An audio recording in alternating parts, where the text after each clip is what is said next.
ಇವತ್ತು ಬೆಳಗ್ಗೆನೇ ವ್ಲಾಗನ್ನು ಸ್ಟಾರ್ಟ್ ಮಾಡೀನಿ. ನಮ್ಮ ಜರ್ನಿ ಸ್ಟಾರ್ಟ್ ಆಗಿದೆ. ಇವಾಗ ಸುಮಾರಾಗಲೇ 5:30 6 ಗಂಟೆ ಆಗಿದೆ. ನಾವು ಮನೆ ಬಿಟ್ಟಾಗ 5 ಗಂಟೆ ಆಗಿತ್ತು. ಇವಾಗ ಸ್ವಲ್ಪ ಬೆಳಗ್ಗೆ ಆಗಿದೆ ಅಲ್ಲ, ಹಾಗಾಗಿ ಆ ವಿಡಿಯೋನ ಇಲ್ಲಿ ಶೇರ್ ಮಾಡ್ತಾ ಇದ್ದೀನಿ. ನಿಮಗೆ ಟ್ರಾವೆಲ್ ವ್ಲಾಗ್ ಅಂದರೆ ತುಂಬ ಇಷ್ಟ ಆಗುತ್ತೆ, ಹಾಗಾಗಿ ಇವತ್ತೊಂದು ಟ್ರಾವೆಲ್ ವ್ಲಾಗ್ ಬರ್ತಾ ಇದೆ. ಹಾಗೆ ಇವತ್ತಿನ ವ್ಲಾಗ್ ತುಂಬ ಅಂದರೆ ತುಂಬ ಇಂಪಾರ್ಟೆಂಟು. ಮುಂದೆ ಹೋಗ್ತಾ ಹೋಗ್ತಾ ನಿಮಗೆ ಗೊತ್ತಾಗುತ್ತೆ ಎಲ್ಲಿಗೆ ಹೋಗಿದ್ವಿ ಏನಂತ ಅಂದ್ಬಿಟ್ಟು. ತಮ್ನೈಲ್ ನೋಡಿದ್ರೆ ಗೊತ್ತಾಗಿರುತ್ತೆ, ಟೈಟಲ್ ಮತ್ತು ತಮ್ನೈಲ್ ನೋಡಿದ್ರೆ ಗೊತ್ತಾಗಿರುತ್ತೆ. ತುಂಬ ಜನಕ್ಕೆ ಗೊತ್ತಿರಲ್ಲ ಅಂದ್ಕೊತೀನಿ. ಗೊತ್ತಿದ್ದವರಿದ್ದರೆ ಕಮೆಂಟ್ ಮಾಡಿ ಆಯಿತಾ. ಅದಕ್ಕಿಂತ ಮುಂಚೆ ಹೊಸದಾಗಿ ಯಾರೆಲ್ಲ ನನ್ನ ಚಾನಲನ್ನು ನೋಡ್ತಾ ಇದ್ದೀರಾ, ಪ್ಲೀಸ್ ಸಬ್ಸ್ಕ್ರೈಬ್ ಮಾಡಿ, ಸಪೋರ್ಟ್ ಮಾಡಿ. ನಿಮ್ಮ ಸಪೋರ್ಟ್ ನನಗೆ ತುಂಬ ತುಂಬ ಇಂಪಾರ್ಟೆಂಟ್ ಆಗಿದೆ. ಇವಾಗ ನೀವು ನೋಡ್ತಾ ಇರ್ಬೋದು, ನಾವು ಹೋಗ್ತಾ ಇರೋದು ತೀರ್ಥಹಳ್ಳಿ ಅಂದರೆ ಸಿದ್ದಾಪುರ, ಸೊರಬ ಸಿದ್ದಾಪುರ ರೂಟಲ್ಲಿ ಹೋಗ್ತಾ ಇದ್ದೀವಿ. ರೋಡ್ ಅಂತೂ ತುಂಬ ಅಂದರೆ ತುಂಬ ಕೆಟ್ಟೋಗಿತ್ತು. ಸುಮಾರು ಟೈಮ್ ತೊಗೊಳ್ತು ನಾವು ಹೋಗೋದಕ್ಕೆ. ರೋಡೆಲ್ಲ ಪೂರ್ತಿ ಹಾಳಾಗಿಬಿಟ್ಟಿತ್ತು, ತುಂಬ ಟೈಮ್ ತೊಗೊಳ್ತು. ಸುಮಾರು ನಾವು ಇಲ್ಲಿಂದ 300 ಕಿಲೋಮೀಟ್ರ್ ಜರ್ನಿ, ಸುಮಾರು ಅಂದರೆ ಒಂದು 6 ಅವರ್ ಆಗಿದೆ ಜರ್ನಿ ಮಾಡೋದಕ್ಕೆ. ಹಾಗೆ ಈ ಸೈಡ್ ನೋಡಿ ವೆದರ್ ಎಷ್ಟು ಚೆನ್ನಾಗಿರುತ್ತೆ, ನೇಚರ್ ಅಂತೂ ತುಂಬ ಅಂದರೆ ತುಂಬ ಚೆನ್ನಾಗಿರುತ್ತೆ. ಶಿವಮೊಗ್ಗ, ಸೊರಬ, ಸಿರ್ಸಿ ಸೈಡ್ ಬಂದ್ರಂತೂ ತುಂಬ ಚೆನ್ನಾಗಿರುತ್ತೆ ನೋಡೋದಕ್ಕೆ. ಇವಾಗ ಇಲ್ಲಿ ನೀವು ನೋಡ್ತಾ ಇದ್ದೀರಲ್ಲ, ಹೋಗ್ತಾ ಇದ್ದೀವಿ. ನಮ್ಮ ಜರ್ನಿ ಇನ್ನೂ ಮುಗಿತಾ ಇಲ್ಲ. ನಾವಿಲ್ಲಿ ಸುಮಾರು 5 ಗಂಟೆ ಆಗಿತ್ತು ಮನೆ ಬಿಟ್ಟಾಗ. ನಾವು ಹೋಗಿ ತಲುಪಿದ್ದು 12 ಗಂಟೆಗೆ.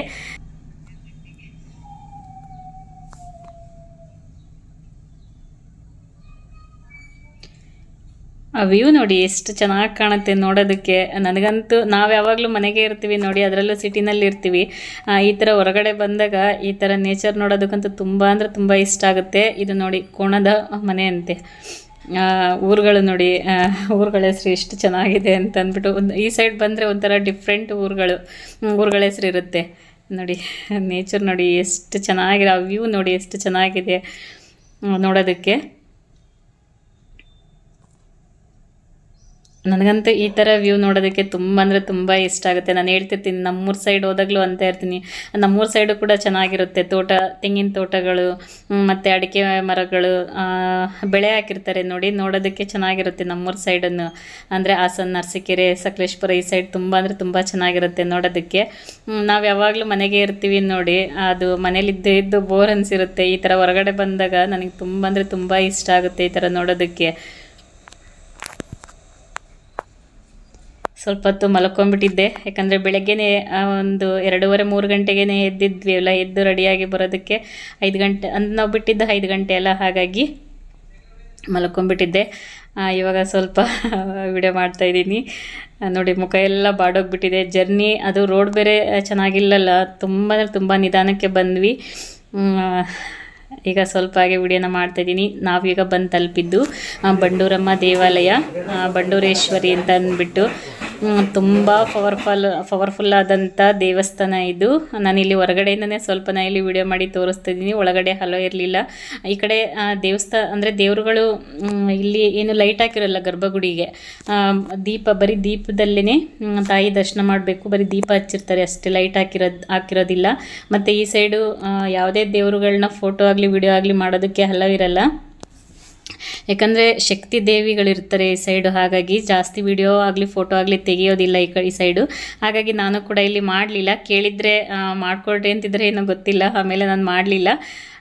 ಮತ್ತು ನೋಡ್ಬೋದು ಇಲ್ಲಿ ಹೊರಗಡೆಯಿಂದ ಈ ಥರ ಕಾಣ್ತಾ ಇದೆ ದೇವಸ್ಥಾನ. ಮತ್ತು ಇಲ್ಲಿ ಎಲ್ಲ ನೋಡ್ಬೋದು ಈ ಸೈಡು ಇಲ್ಲಿ ಅನ್ನ ಸಂತರ್ಪಣೆ ಕೂಡ ಇಲ್ಲಿ ಇರುತ್ತೆ ಡೈಲಿ. ಹಾಗೆ ಸ್ವಲ್ಪನೇ ಇಲ್ಲಿ ಹೊರಗಡೆಯಿಂದನೇ ತೋರಿಸ್ತಾ ಇದ್ದೀನಿ. ತುಂಬ ಪವರ್ಫುಲ್ ಆದಂಥ ದೇವಿ ಅಂತೆ ಇದು.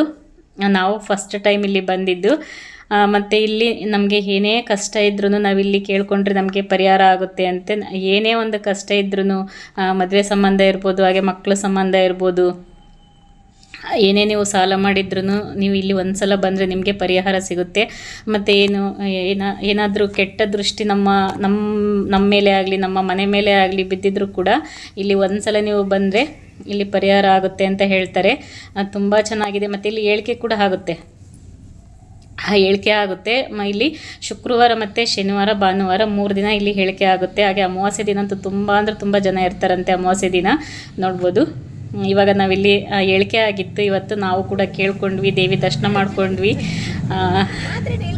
ಹಾಗೆ ಇಲ್ಲಿ ಒಬ್ಬರು ಡ್ರಾಪ್ ಕೇಳಿದ್ರು, ಇಲ್ಲೇ ಕೂಡ ಪ್ರಸಾದ ಆಯಿತು. ಇಲ್ಲೇ ಮುಗಿಸ್ಕೊಂಡು ಡ್ರಾಪ್ ಕೇಳಿದ್ರೆ ಇಲ್ಲಿ ಬಿಟ್ವಿ. ಈಗ ಬಿಟ್ಟು ಹೋಗ್ತಾ ಇದ್ದೀವಿ. ಇವ್ರನ್ನ ಕೇಳಿದಾಗ ಅಂತಿದ್ರು, ನಾವು ಪ್ರತಿ ತಿಂಗಳು ಬರ್ತೀವಿ, ಯಾವಾಗ ಬರ್ಬೇಕು ಅನ್ಸುತ್ತೆ ಅವಾಗ ಬರ್ತೀವಿ, ನಮ್ಗೆ ತುಂಬ ಚೆನ್ನಾಗಾಗಿದೆ ಅಂತ ಅಂದರು. ಹಾಗೆ ನಾನು ನಿಮಗೂ ಯಾರಿಗಾದರೂ ತುಂಬ ಜನ ತುಂಬ ನೋವಾಗಿರ್ತೀರಿ, ಕಷ್ಟಗಳೇನಂತ ನನಗೂ ಕೂಡ ಗೊತ್ತಿರುತ್ತೆ. ಹಾಗಾಗಿ ಶೇರ್ ಮಾಡ್ತಾಯಿದ್ದೀನಿ. ಯಾರಿಗಾದರೂ ಕಷ್ಟ ಅಂತ ಇದ್ದರೆ, ನೀವೆಲ್ಲೇ ಹೋದ್ರೂ ಪರಿಹಾರ ಆಗಿಲ್ಲ ಅಂತಂದರೆ ಒಂದ್ಸಲ ಇಲ್ಲಿ ಬನ್ನಿ, ನಿಮಗೆ ಗೊತ್ತಾಗುತ್ತೆ. ಇವಾಗ ನಾವು ಇಲ್ಲಿಂದ ಹೊರಟಿದ್ದು ಇಡಗುಂಜಿ ದೇವಸ್ಥಾನಕ್ಕೆ. ಇಲ್ಲೇ ಹತ್ರ ಆಗುತ್ತೆ. ನಾನು ಈ ದೇವಸ್ಥಾನದ ಅಡ್ರೆಸ್ ಹೇಳಿಲ್ಲಲ್ಲ ನಿಮಗೆ. ಇದು ಬಂದು ಹೊನ್ನಾವರ ತಾಲೂಕು, ಉತ್ತರ ಕನ್ನಡ ಜಿಲ್ಲೆ, ಯರಾವುಲಿ ಅಂತ ಅಂದ್ಬಿಟ್ಟು, ಯರಾವುಲಿ ಪೋಸ್ಟು, ಬಂಡೂರು ಅಂತ ಅಂದ್ಬಿಟ್ಟು. ನೀವು ಹೊನ್ನಾವರ ಬಂದರೆ ಸಾಕು. ಹೊನ್ನಾವರದಿಂದ ನಿಮಗೆ ಬಸ್ ಇದ್ದಾವೆ. ಅಲ್ಲಿಂದ ಒಂದು ನಾನಲ್ಲಿ ನಿಮಗೆ ಒಂದು ಕ್ರಾಸ್ ತೋರಿಸ್ತೆ ನೋಡಿ, ಅಲ್ಲಿ ಇಳಿದ್ರೆ ಬಂಡೂರು ಅಂತಂತ ಹೇಳಿದ್ರೆ, ಅಂದರೆ ಯರಾವುಲಿ ಅಂತ ಹೇಳಿದ್ರೆ ಅಲ್ಲಿ ನಿಲ್ಲಿಸ್ತಾರಂತೆ. ಅಲ್ಲಿಂದ ನೀವು ಆಟೋದಲ್ಲಿ ಹೋಗ್ಬೋದು. ಓನ್ ವೆಹಿಕಲ್ ಇದ್ದರೆ ಓನ್ ವೆಹಿಕಲಲ್ಲಿ ಹೋಗ್ಬೋದು. ನೀವು ಬಸ್ಸಿಗೆ ಹೋದರೆ ಅಲ್ಲಿಂದ ಆಟೋದಲ್ಲಿ ಹೋಗ್ಬೋದು. ಇಲ್ಲಾಂದರೆ ನಿಮಗೆ ಅವರಿಗೆ ಫೋನ್ ಮಾಡಿದ್ರೆ ಅವರು ಅಡ್ರೆಸ್ ಹೇಳ್ತಾರೆ ನಿಮಗೆ. ಅಲ್ಲಿ ಬಂದವರೇ ಎಲ್ಲ ಹೇಳ್ತಾಯಿದ್ರು, ನಮಗೆ ತುಂಬ ಚೆನ್ನಾಗಾಗಿದೆ, ಮದುವೆ ಆಗಿರಲಿಲ್ಲ, ಮದುವೆ ಆಯಿತು. ನಾನು ಹಂಗೆ ಹೋದರೆ ಕೇಳ್ತಾ ಇರ್ತೀನಿ, ಅವ್ರವ್ರನ್ನ ಯಾರನ್ನಾದರೂ ಅಲ್ಲಿ ಅಕ್ಕಪಕ್ಕ ಇದ್ದವ್ರನ್ನ ಕೇಳ್ತಾ ಇರ್ತೀನಿ. ಅವರು ಹೇಳ್ತಾರೆ ತುಂಬ ಚೆನ್ನಾಗಿದೆ, ತುಂಬ ಚೆನ್ನಾಗಿ ಹೇಳಿಕೆ ಆಗುತ್ತೆ ಇಲ್ಲಿ. ಅಂದರೆ ಇದನ್ನ ಪವಾಡ ಕ್ಷೇತ್ರ ಅಂತಲೂ ಕೂಡ ಕರೀತಾರೆ. ಈ ತಾಯಿ ಇರೋದು ಉತ್ತದಲ್ಲಿ, ಅಂದರೆ ಉತ್ತದ ಮೇಲಿದೆ ಈ ತಾಯಿ, ಅಂದರೆ ಬಂಡೂರೇಶ್ವರಿ ಅಂತ ಅಂತಾರೆ. ಮತ್ತು ಇದು ಪಲ್ಲಕ್ಕಿ ಎಲ್ಲ ಕಡೆ ಹೋಗುತ್ತಂತೆ. ಪಲ್ಲಕ್ಕಿ ಅಂದರೆ ಭಕ್ತರಿರ್ತಾರೆ ನೋಡಿ, ಅವರು ಕರ್ಕೊಂಡು ಹೋಗ್ತಾರಂತೆ ಮನೆಗೆ. ನೋಡಿ ಇದು ಹೊಳೆ, ನೀರು ನೋಡಿ ಎಷ್ಟೊಂದು. ಇವಾಗೆಲ್ಲ ರೀಸೆಂಟಾಗಿ ಮಳೆ ಆಯಿತು ನೋಡಿ, ಹಾಗಾಗಿ ಹೊಳೆ ಎಲ್ಲ ತುಂಬಿದ್ದೆ ಇಲ್ಲಿ. ಪುಣ್ಯಕ್ಕೆ ಇವತ್ತು ಮಳೆ ಇರಲಿಲ್ಲ. ನಾವು ಅಂದ್ಕೊಂಡಿದ್ವಿ ಮಳೆ ಆಗ್ತಾಯಿದೆಯೇನೋ ಆ ಸೈಡ್ ಅಂತ ಅಂದ್ಬಿಟ್ಟು, ಆಗಿರಲಿಲ್ಲ. ನಾವು ಹೋಗಿದ್ದ ದಿನ ಮಳೆ ಇರಲಿಲ್ಲ, ಬರೀ ಮೋಡ ಇತ್ತು ಅಷ್ಟೇ. ಇವಾಗ ನಾವು ಹೊರಟಿದ್ದು ಇಡಗುಂಜಿ ಅಂದರೆ ಇದು ನಾವು ಹೋಗೋ ರೂಟೇ ಇತ್ತು. ನೆಕ್ಸ್ಟ್ ನಿಮಗೆ ಮುಂದಿನ ವ್ಲಾಗ್ ನಾವು ಎಲ್ಲಿಗೆ ಹೋದ್ವಿ ಅದು ಕೂಡ ಪವರ್ಫುಲ್ ದೇವಿ ದೇವಸ್ಥಾನನೇ. ತುಂಬ ಜನಕ್ಕೆ ಗೊತ್ತಿರುತ್ತೆ, ಗೆಸ್ ಮಾಡಿ. ನಾನು ಶಾರ್ಟ್ ವಿಡಿಯೋ ಹಾಕಿದ್ದೆ, ತುಂಬ ಜನಕ್ಕೆ ಗೊತ್ತಿರುತ್ತೆ. ಗೊತ್ತಿಲ್ಲ ಅಂತ ಅಂದವರು ನಾಳೆ ವ್ಲಾಗ್ ಬರುತ್ತೆ, ಮಿಸ್ ಮಾಡಿದೆ ನೋಡಿ. ಹಾಗೆ ಇನ್ನೊಂದು ಬಂಡೂರೇಶ್ವರಿ ಟೆಂಪಲ್ದು ಈಗ ನೆಕ್ಸ್ಟ್ ಮಂತ್ 16, 17, 18 ಪುತ್ರಕಾಮಿಷ್ಟಿ ಯಾಗ ನಡೀತಾ ಇದೆಯಂತೆ. ಅದು ನೆಕ್ಸ್ಟ್ ಅವರು ವಿಡಿಯೋ ಕಳಿಸ್ತೀನಿ ಅಂತ ಹೇಳಿದ್ದಾರೆ. ನಾನೇ ಫೋನ್ ಮಾಡಿ ಕೇಳಿದ್ದೆ ಅವರಿಗೆ, ಸ್ವಲ್ಪ ಅದ್ರದ್ದು ವಿಡಿಯೋ ಕಳಿಸಿ, ಮಕ್ಕಳಿಲ್ಲ ಅಂತಂದವ್ರಿಗೆ ತುಂಬ ಹೆಲ್ಪ್ ಆಗುತ್ತೆ ಅಂತ ಕೇಳಿದ್ವಿ. ಅದಕ್ಕೆ ಅವರು ಕಳಿಸ್ತೀವಿ ಅಂತ ಹೇಳಿದ್ದಾರೆ. ನೆಕ್ಸ್ಟ್ ಅವ್ರು ಕಳಿಸಿದ್ರೆ ನಾನು ಆ ವಿಡಿಯೋನ ನಾನು ನಿಮ್ಮ ಜೊತೆ ಶೇರ್ ಮಾಡ್ಕೊಳ್ತೀನಿ. ಇವಾಗ ನಾವು ಬಂದಿದ್ದು ಇಡಗುಂಜಿ ಟೆಂಪಲ್ಗೆ. ಇಡಗುಂಜಿ ಅಂದರೆ ಈಗ ಎಲ್ಲರಿಗೂ ಗೊತ್ತೇ ಇರುತ್ತೆ ಎಲ್ಲ, ಗಣಪತಿ. ಇಲ್ಲಿ ಒಳಗಡೆ ವಿಡಿಯೋ ಮಾಡಲಿಲ್ಲ, ಯಾಕಂದರೆ ತುಂಬ ರಶ್ ಇತ್ತು. ಇವಾಗ ಕ್ಲೋಸ್ ಮಾಡಿದರು, 3:30ವರೆಗೂ ಕ್ಲೋಸ್ ಅಂತೆ, 3:30ಗೆ ಓಪನ್ ಅಂತ ಹೇಳಿದ್ರು. ಹಾಗೆ ಎಲ್ಲರೂ ಇಲ್ಲಿ ಕುತ್ಕೊಂಡಿದ್ವಿ. ನೋಡ್ಬೋದು, ಇನ್ನೂ ಓಪನ್ ಆಗಿರಲಿಲ್ಲ. ನಾವು ಹೋದಾಗ 3 ಕಾಲಾಗಿತ್ತು. ಒಂದು 10 ನಿಮಿಷ ಕುತ್ಕೊಂಡ್ವಿ.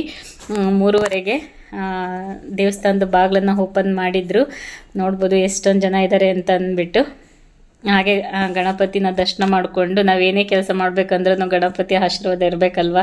ಹಾಗಾಗಿ ಗಣಪನ ದರ್ಶನ ಮಾಡಿಕೊಂಡು ಇಲ್ಲಿಂದ ನಾವು ಹೊರಟಿದ್ದು ಇನ್ನೊಂದು ದೇವಸ್ಥಾನಕ್ಕೆ. ಅದು ನಾಳೆ ವ್ಲಾಗ್ ಬರುತ್ತೆ. ಅದು ಕೂಡ ತುಂಬ ಅಂದರೆ ತುಂಬ ಪವರ್ಫುಲ್ ದೇವಿನೇ. ಇಲ್ಲಿ ಒಳಗಡೆ ಯಾವುದೇ ವಿಡಿಯೋ ಮಾಡಿಲ್ಲ, ಗೊತ್ತಿರುತ್ತೆ ಎಲ್ಲ. ನಾನು ಇತ್ತೀಚೆಗೆ ಯಾವುದೋ ಗರ್ಭಗುಡಿಯಲ್ಲಿ ವಿಡಿಯೋ ಮಾಡೋದಿಲ್ಲ. ಅವರಲ್ಲಿ ಹಾಕಿರ್ತಾರೆ ವಿಡಿಯೋ ಆಗಲಿ ಫೋಟೋ ಆಗಲಿ ಹಲೋ ಇಲ್ಲ ಅಂತ ಅಂದ್ಬಿಟ್ಟು, ಗೊತ್ತಿದ್ದನ್ನು ನಾವು ಹಾಕಿ ಇದು ಮಾಡೋದು ಇಷ್ಟ ಇರಲ್ಲ. ಹಾಗಾಗಿ ನಾನು ಇತ್ತೀಚೆಗೆ ಯಾವುದೂ ಕೂಡ ಗರ್ಭಗುಡಿಯಲ್ಲಿ ವಿಡಿಯೋ ಮಾಡೋದಿಲ್ಲ. ನೋಡಿದ್ರಲ್ಲ ಫ್ರೆಂಡ್ಸ್, ಇವತ್ತಿನ ವ್ಲಾಗ್ ನಿಮ್ಮೆಲ್ಲರಿಗೂ ಇಷ್ಟ ಆಗಿದೆ ಅಂದ್ಕೊತೀನಿ. ಇಷ್ಟ ಆಗಿದ್ರೆ ಪ್ಲೀಸ್ ಲೈಕ್ ಮಾಡಿ. ಹೊಸದಾಗಿ ಯಾರೆಲ್ಲ ನೋಡ್ತಾ ಇದ್ದೀರಾ ನನ್ನ ಚಾನಲನ್ನು ಸಬ್ಸ್ಕ್ರೈಬ್ ಮಾಡಿಕೊಂಡು ಸಪೋರ್ಟ್ ಮಾಡಿ. ಈ ವಿಡಿಯೋ ಬಗ್ಗೆ ಏನಾದರೂ ಡೌಟ್ ಇದ್ದರೆ ಕಮೆಂಟ್ ಮಾಡಿ.